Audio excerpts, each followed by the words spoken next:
తెల్లవారదేమో స్వామి తెల్లవారదేమో స్వామి తలపుల మునకలో. ఆ పాట చూడండి ఎంత అద్భుతంగా రాశారు. తెల్లవారదేమో స్వామి తలపుల మునకలో అలసిన దేవేరి. స్వామివారి తలపుల మునకలో అలసిన దేవేరట. అంటే అలసిన దేవేరి ఇంకా మేల్కోలేదట.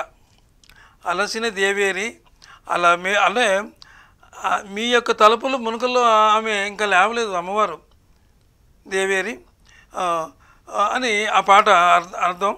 అలివేలు మంగకు తలుపుల దేవేరి అలివేలు మంగకు అనేటటువంటి ఈ పాట. ఒక పాట గురించి చెప్పేటప్పుడు ట్యూన్ గురించి మనం చెప్పుకోవాలి. ఈ పాట ట్యూను ఎవరిచ్చారు? ఈ పాట సంగీత దర్శకులు గురించి మనం ఎప్పుడు చెప్పుకుంటున్నాం. సంగీతానికి సంబంధించినటువంటి ప్రతి సినిమాలో కూడా ఆయనే మొగటోలేని మహారాజు అనమాట. నిజంగా ఆయనే కేవి మహాదేవన్. ఆయన ఈ పాట అంతా పూర్తి సంగీత భరితంగా ఉంటుంది. అంటే నేను సంగీత విద్వాంసుని